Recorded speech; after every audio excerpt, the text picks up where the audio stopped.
Guys, nandito po si Shoto po kasi nakausap po natin, no? Sila po ay humihingi po ng tawad dahil po wala po silang magagawa. Napakasakit sa akin, guys, dahil po lahat tayo makakaranas kung mangyayari ito, pero hindi po nila alam ni kaibigan ninyo at saka yung hari nila kung kailan. Basta maging matatag tayo, kapit lang po.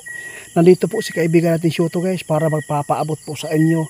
Sila po ay humihingi po ng tawad sa inyo dahil po ay hindi po talaga nila kaya na mapipigilan kung ano man po yung kagustuhan po ng Panginoon natin dito sa mundo. Kaya dahil po sa mga tao na nagkakasala, ito po yung parusa sa mga tao gumawa ng kasalanan. Sa bagay, wala tayong hindi po tayo perpekto, no, lahat po tayo nagkasala. Alam mo ba, guys,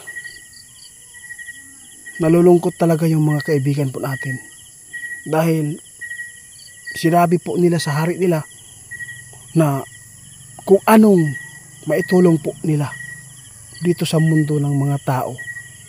No, kaibigan Shoto, huwag ka pong mag-alala po sa amin, ha. Kasi sinabi na po ni kaibigan natin Dwinding Linyo nung nakausap ko siya kagabi, wala po silang magagawa din. Wala din kayong magagawa kung ano man po yung kagustuhan. Kasi ang ano ko lang dito, ipinapaabot ko lang po talaga ito, kaibigan. Kaya gusto ko malaman sa inyo kung ano po ang maibigay po ninyo ng mga inspirasyon sa mga tao dito sa mundo namin na gumagawa po ng pagkakasala.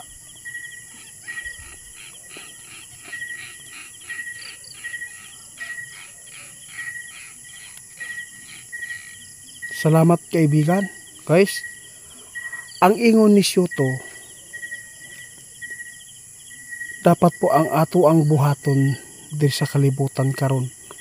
Mintras na apaday time na magbag-uta, buhaton nato ang tanan na malipay po ang Ginoo sa tua, na makita niya iyang mga anak nga nagbuhat po daw og maayo.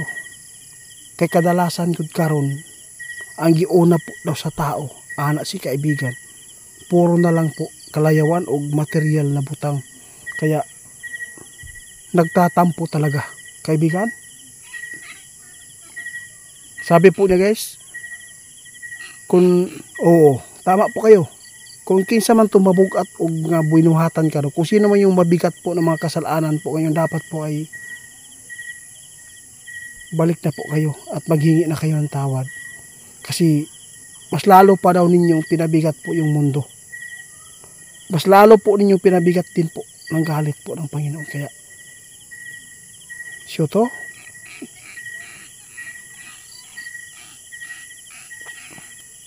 ingon si Shoto, guys, sila na mga dwindi, bisag unsaon pa daw nila paggamit sa ilang kapangyarihan tungod kay ilalom yapon sila. Grabe, no? Nasa baba pa rin sila, guys, no? Meron pa silang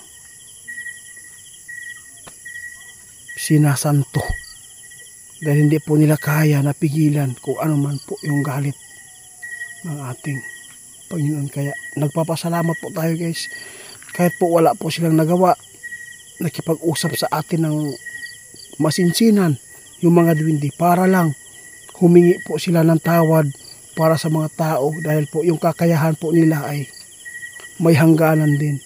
Sila po ay naghihintay din po kung kailan po sila grabe, nagpaabot. Paminawan nyo, guys, ingon si kaibigan, sila po daw ay nagpaabot po og kanos apod sila hukman. Sa ibig sabihin nito, kaibigan, magdungan ra dayta ani. Sabi po ni kaibigan, sila po ay naghihintay din. Lahat po tayo dito at sa kanila naghihintay, no, nalipulin at parusahan. Magkapariho ra tatanan di, kaibigan, no? Oo. Salamat kaibigan sa ipinapaabot po ninyo. Sa lahat po ng mga ano dyan na, karang dili gusto ani nga mga video, no? Kaning gipaabot sa mga duwende kay Piki man. Oo, ito lang mapaabot natin, no? Huwag kayong manood. Kung gusto ninyong wala kayong matutunan, walang sapilitan ito. Ang importante, nakagawa tayo ng paghahanda na may paabot po sa inyo. Kaya, kaibigan, ipangumusta lang ko sa iyong tatay, ha? Sabihin mo na lang sa kanya na ako po ay humihingi din ng tawad dahil po ako ay umuutos sa kanya, nag-uutos sa kanya na puntahan yung hari para po ay maitanong kung ano ang pangontra. Kasi ang sabi ni kaibigan natin Duwende dito, Plinio, na wala po talagang alam sila at wala po kayong alam kung kailan darating, pero meron kayong hula na nakikita ngayon na kung ano man po yung ipinapaabot po yung hari, nagkakatotoo po talaga daw, guys. So to,